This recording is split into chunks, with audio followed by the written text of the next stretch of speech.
2월 17일 수요일 새벽의 말씀입니다. 하나님 아버지,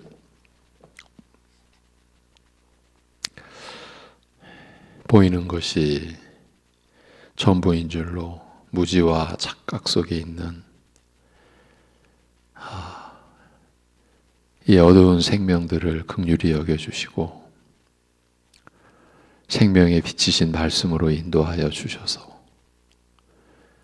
보이지 아니하시나 온 세상을 주관하시는 하나님 아버지께 나아올 수 있도록 모든 은혜를 베푸신 우리 아버지 하나님, 오늘도 우리가 그 은혜 안에 있음을 어떤 처지에서도 잊지 않고 감사드리며, 그러기에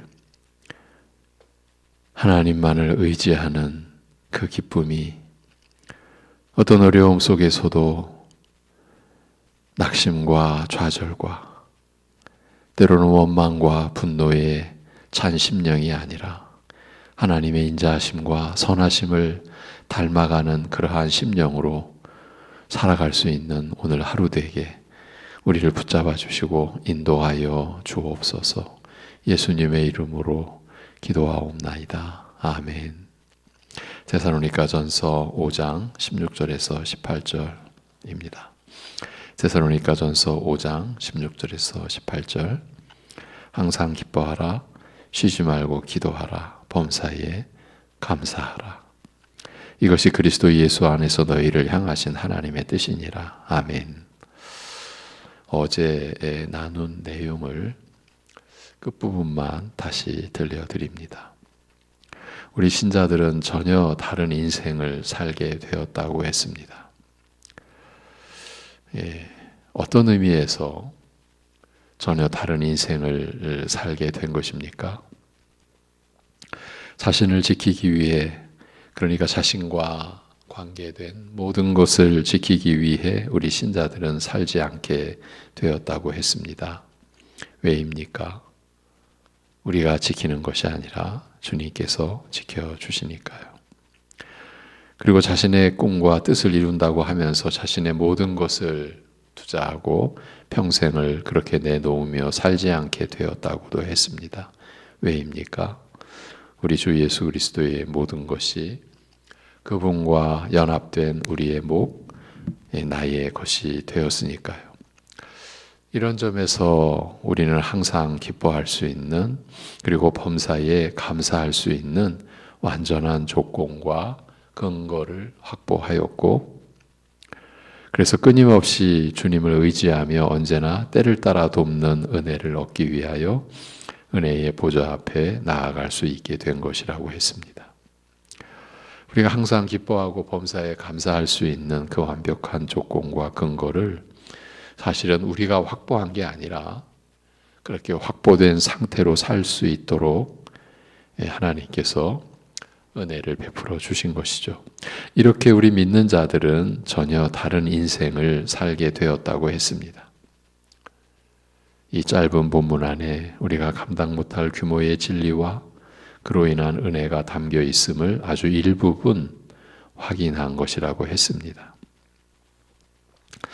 이렇게 하나님의 말씀을 전하면서 언제나 드는 생각인데요. 어떤 방면으로 강조하는 내용을 전해드리면 그 반대편에서 의문을 제기할 수 있다는 것입니다. 방금 되돌아본 내용에서도 얼마든지 의문을 제기할 수 있는 부분이 들어 있습니다. 간단하게 그 의문을 제시하면 이렇습니다.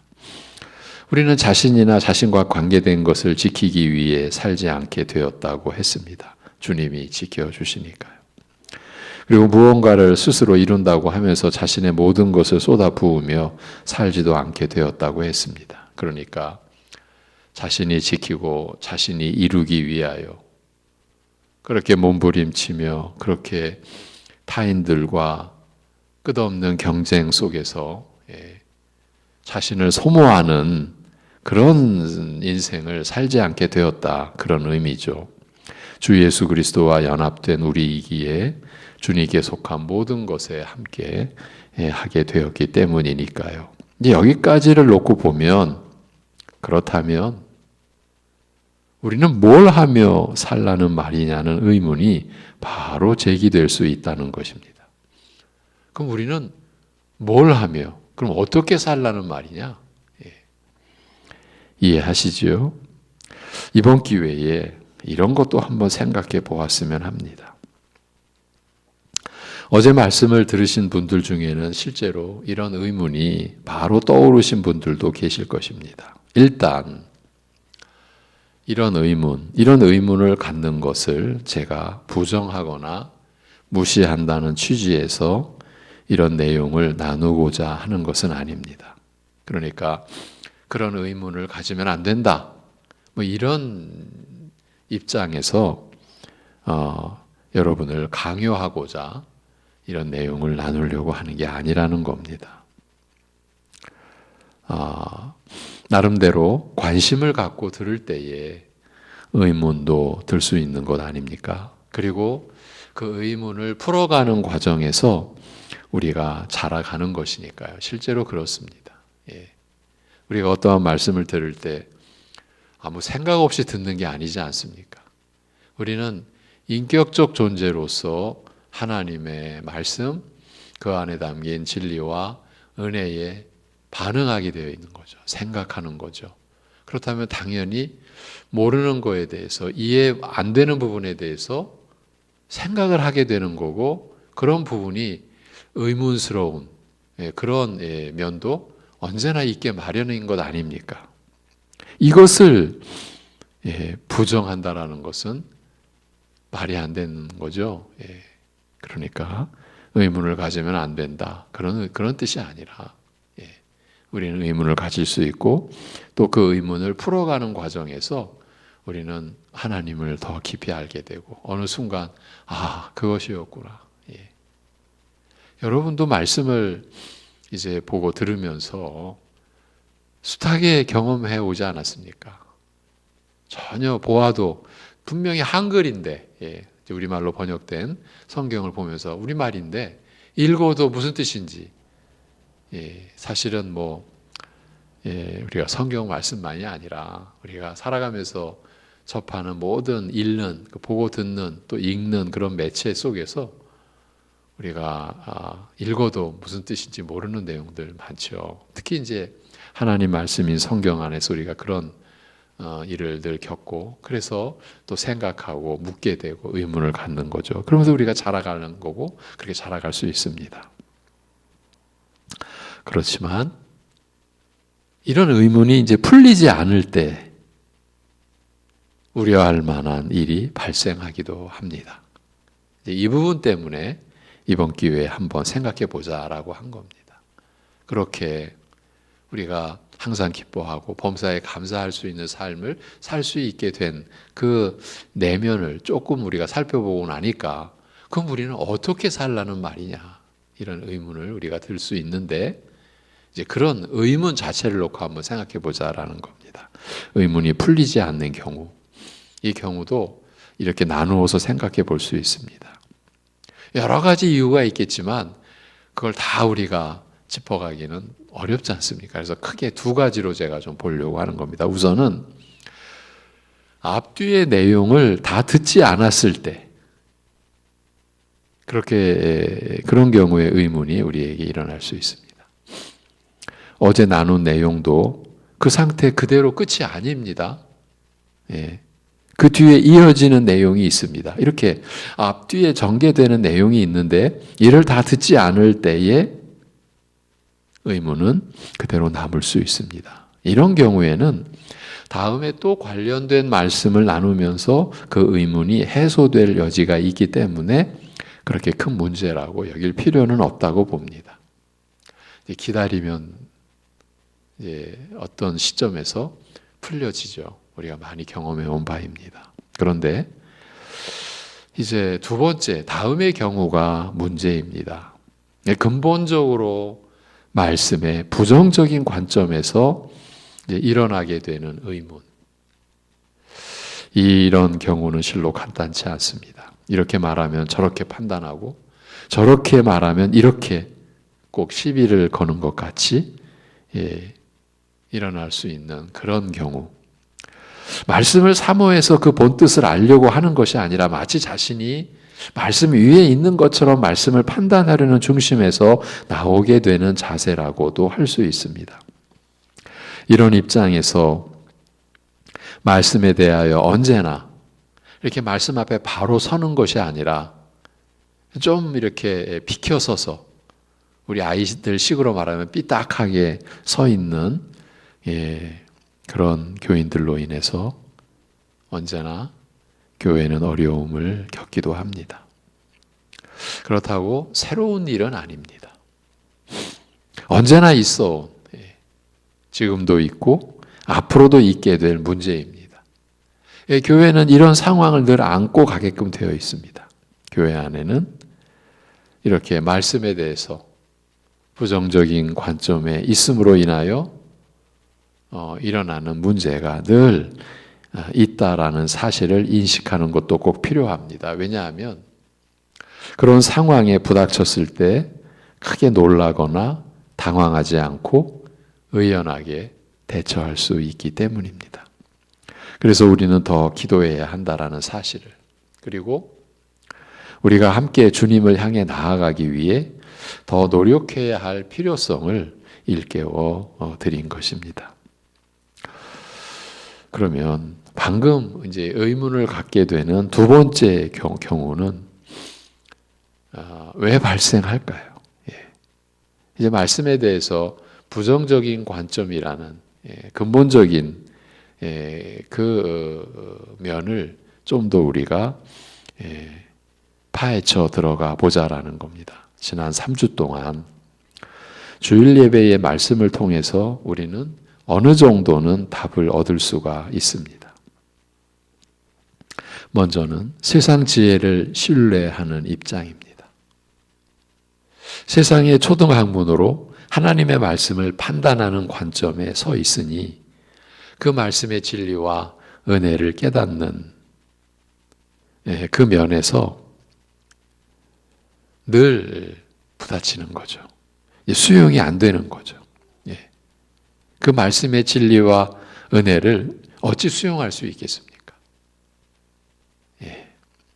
그 다음은 율법주의적 입장인데, 이런 관점에 서 있는 교인들은 남들과 구별되는 자신의 행위를 인정받지 못하는 상황에서는 말씀을 수용하기는 어렵습니다. 그러니까 남들과 별다른 그런 자신의 행위, 이게 이제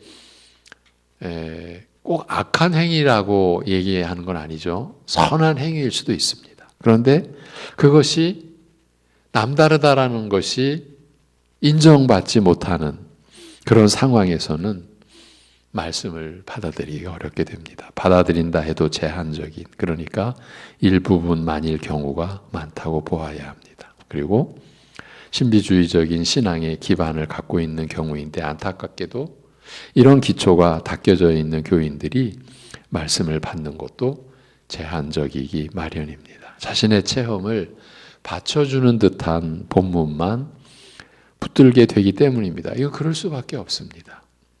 이번 주일에는 금욕주의의 거짓 신앙을 살펴보았는데, 금욕적 바탕을 자기 믿음의 기초로 삼고 있는 이들도 말씀 안에서 계시되는 진리와 은혜를 균형 있게 취하기가 어렵습니다. 기초가 이미 기울어져 있는 상태이기 때문입니다. 이제 방금 대표적으로 말씀에 대해서 바로 설 수 없는 이런 성경 말씀에서 지적해주고 있는 이런 경우들, 이런 이제 처지에 있는 분들은 또 어떻게 나오느냐 하면, 이러한 그 거짓 신앙을 이제 경계하는 일반적인 우리 교회, 우리 장로교회의 정통적인 입장에 있는 이제 교회와 교인들을 향하여 이렇게 말합니다. 교리에 갇혀 있다, 이렇게 말합니다. 교리에 갇혀 있기 때문에 자신들의 입장을 오히려 수용해 주지 못한다? 이렇게 보는 겁니다. 이 갈등은 어제나 오늘이나 앞으로도 끊임없이 이어지게 될 겁니다. 그러한 상황에서 결국은 기준, 유일한 그 잣대인 성경 말씀으로 우리가 바로 서기 위하여 끝없이 주님의 은혜를 간구하며 가야 되고, 그러한 여정에서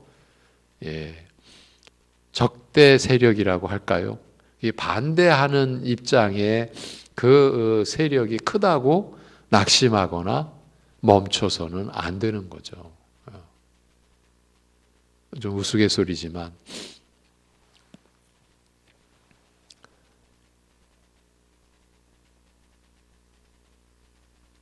건강한 입장에서 건강치 못한 분들이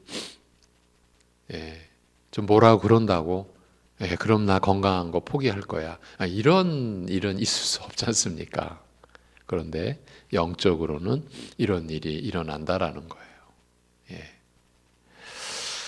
이제 주일 말씀 중에 이미 언급해 드렸는데 이 네 경우 앞에서 보았던 세상 지혜에 사로잡히거나 율법주의적이거나 신비주의적이거나 금욕주의적인 이 네 경우 모두 중심은 근본인 자신에게 있는 거죠.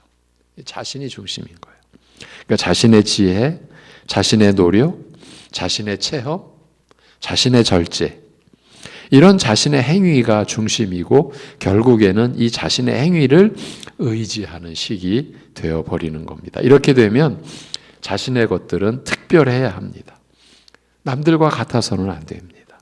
스스로 이렇게 규정해 가는 겁니다. 그러니 겉으로 드러나는 노력, 열심, 헌신, 봉사 모두 특별하게 되는 것입니다. 외부에서 볼 때도 어떤 면에서는 탐복까지 하니 밖에서도 속고 자기 자신도 속는 것입니다.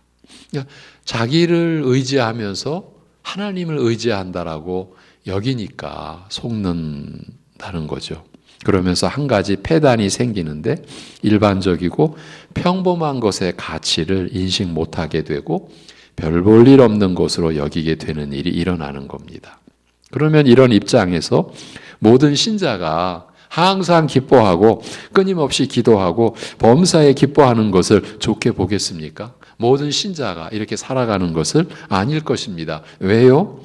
자신의 기쁨은 특별해야 되고 자신의 기도도 평범하지 않아야 되고 자신의 감사도 돋보여야 하니까요.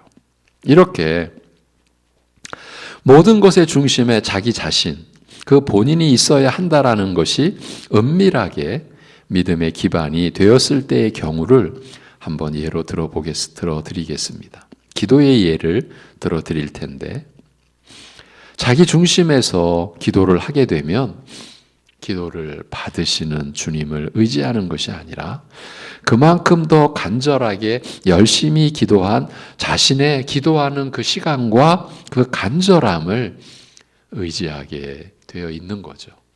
이게 참 미묘한 차이인데 이렇게 넘어갈 수 있는 겁니다.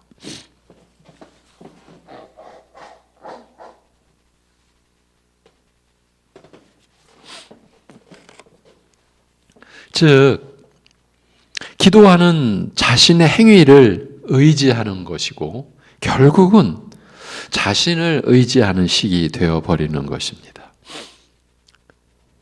제가 기도와 관련해서 여러 번 여러분들에게 경계시켜드린 내용이죠.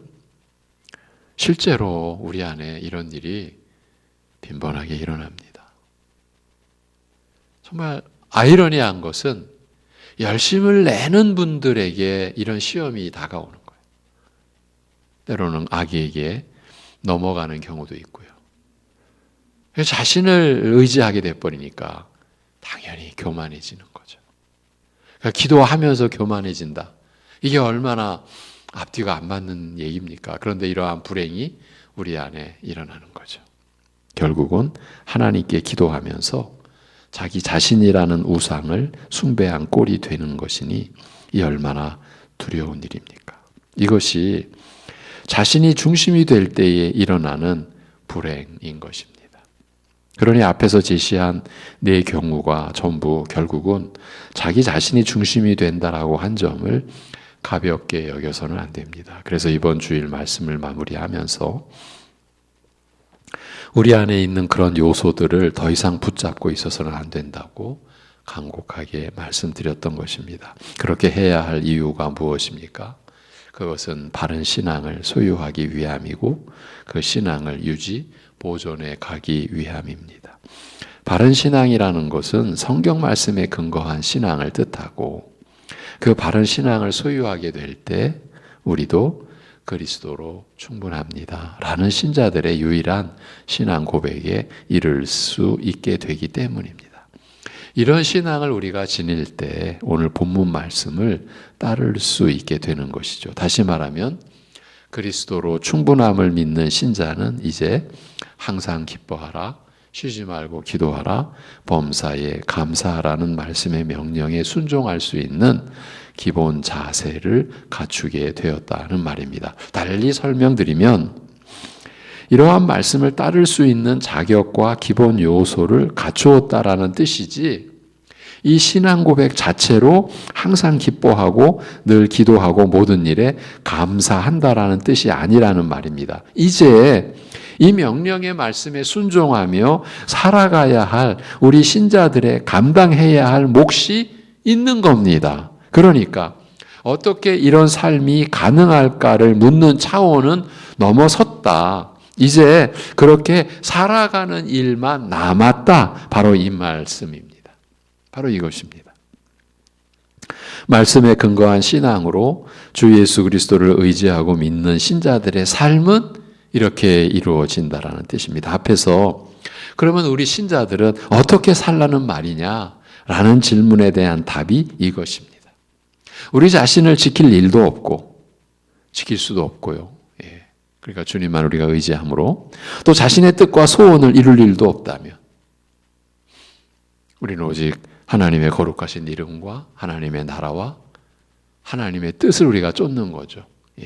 그러니까 자신의 뜻과 소원을 이룰 일도 없다면 우리는 어떻게 살라는 말이냐라는 의문이 들 수 있다라고 했지 않습니까? 그렇습니다. 여러분, 우리는 어떻게 사느냐고요? 항상 기뻐하고 끊임없이 기도하며 범사에 감사하는 삶을 영위해 가는 것입니다. 이렇게 사는 겁니다. 이것이 우리 신자들의 이 땅에서의 나그네 길을 가면서 살아가는 방식입니다. 주 예수 그리스도의 은혜로 성령 안에서 아버지 하나님의 뜻을 이렇게 섬기고 이루려고 사는 것입니다. 어떻게 살라는 것이냐라는 의문에 우리는 이렇게 답하는 것입니다. 이렇게 의문을 풀어가는 것입니다. 본문에서도 범사에 감사하라. 이것이 그리스도 예수 안에서 너희를 향하신 하나님의 뜻이니라고 하시니까요. 어떻게 사느냐고요? 우리는 하나님의 이러한 뜻을 따르기 위해 사는 것입니다. 다시 정리해 보겠습니다. 우리가 본문 말씀대로 살 수 있게 된 것은 우리가 그리스도로 충분하다는 신앙 고백을 하게 되었기 때문입니다. 그런 신앙 고백에 이를 수 있게 되었기 때문입니다. 그렇지 않고서는 우리가 이 말씀의 명령을 따르는 것은 차치하고 이 말씀을 수용하는 시점에서 우리는 이미 이 말씀 자체를 거부했을 것입니다. 제정신이 아니라면 그렇게 살 수 있을지 몰라도 사람이라면 제정신으로 어떻게 그리 살 수 있느냐 하면서 본문 말씀 자체를 거부했을 것입니다. 그래서 말씀에 근거한 신앙이어야 한다고, 말씀을 그대로 믿는 신앙이어야 한다고, 신구약 말씀의 균형과 질서를 따라 믿는 신앙이어야 한다고 여러분에게 끊임없이 말씀드리는 것입니다. 들어도 또 들어야 할 만큼 우리의 무지는 깊었기 때문이기도 합니다.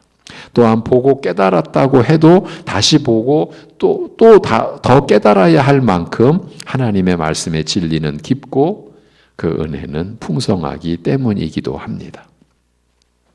우리의 입장을 다시 말씀드리면 우리가 다시 보고 더 깨달아야 하는 이유는 우리의 연약함과 패악함 때문이니, 즉 우리는 알았다고 해도 곧 잊어버리고 은혜를 받았다고 해도 감사할 줄 모르는 경우도 허다하기 때문입니다. 은혜를 받았다고 하지만 제대로 받지 않는 경우들도 많고,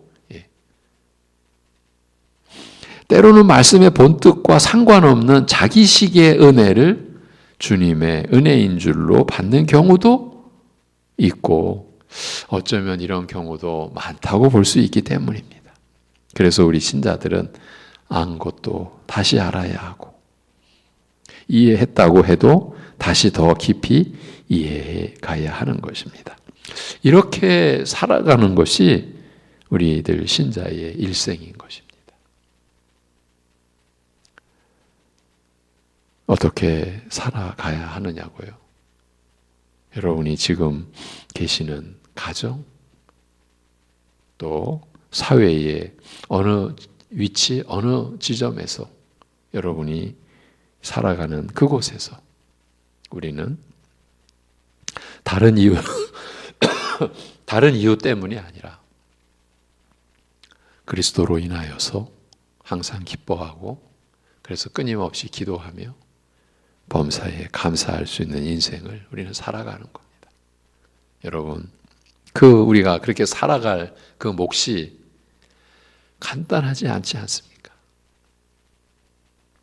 그건 여러분이 더 잘 아십니다. 그렇게 전적으로 베풀어 주신 그 은혜 안에서 우리가 살아내야 할 몫이 있습니다. 그래서 하나님께서는 우리에게 인격적 관계로 우리를 인도하고, 우리는 인격적 반응으로 하나님을 쫓는 것입니다.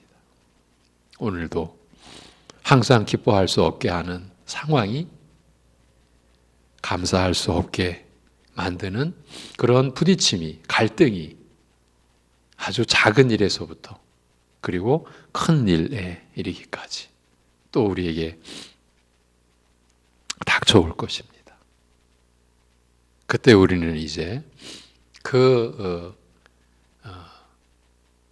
악에, 일단 우리를 괴롭히는 거니까 악이라고 치고, 그 악에 격동되지 말고, 그 악을 악으로 갚지 않고, 선으로 악을 이기는 중심으로, 그래서 그리스도로 충분하다라고 하는 이 진리와 그 은혜 안에서 우리는 기뻐할 수 있는 근거를 빼앗기지 않고, 우리가 아주 작은 부분도 하나님의 은혜로 우리가 되어지는 줄 알고, 아주 작은 부분도 오늘 새벽에 우리가 일어나는 이 자체도 여러분 사실 감사한 일 아닙니까?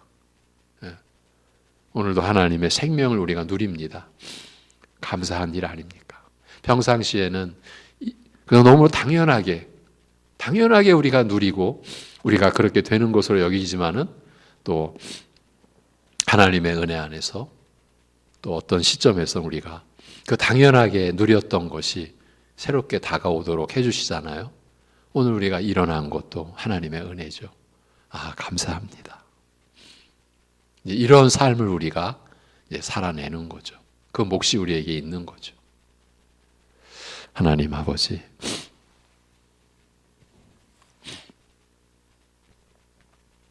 우리가 세상과 관계하며 사는 것이 아니라 이제 하나님과의 관계 속에서 하나님이 우리에게 내려주신 말씀으로 살아가는 신자된 그 근본과 그 태도와 자세가 바로 확립이 되고, 그리고 계속해서 훈련하고 연습해가며 그리하여 그리스도를 닮아가는 형상에서 변화가 일어나고 성품의 열매가 성령 안에서 맺혀져가는 그러한 생애 되게 우리를 붙들어 주시고, 이것이 우리를 향하신 하나님의 뜻임을 우리가 믿기에, 그렇게 또 깨닫도록 해주셨기에, 그리스도 안에서 온전한 자로 우리가 세움을 입어가는 그 과정이 나그네 길을 가는 우리 신자들의 인생이라고 말씀하셨기에 그 말씀을 따라 구하옵나니 이러한 일들, 변화, 이러한 새로움이 우리 신자들의 매일매일 속에 일어나게 하여 주옵소서. 자기로 더 깊이 들어가는 것이 아니라 하나님께로 더 나아가는, 하나님께로 가까이 나아가는 그것이 우리에게 기쁨이고 감사요. 그런 과정에서 끊임없이 주님을 바라보고 의지하고 기도하며 살아가는 우리 모든 신자들의 생애요 오늘 하루 되게 인도하여 주시옵소서. 우리 주 예수 그리스도의 이름으로 기도하옵나이다. 아멘.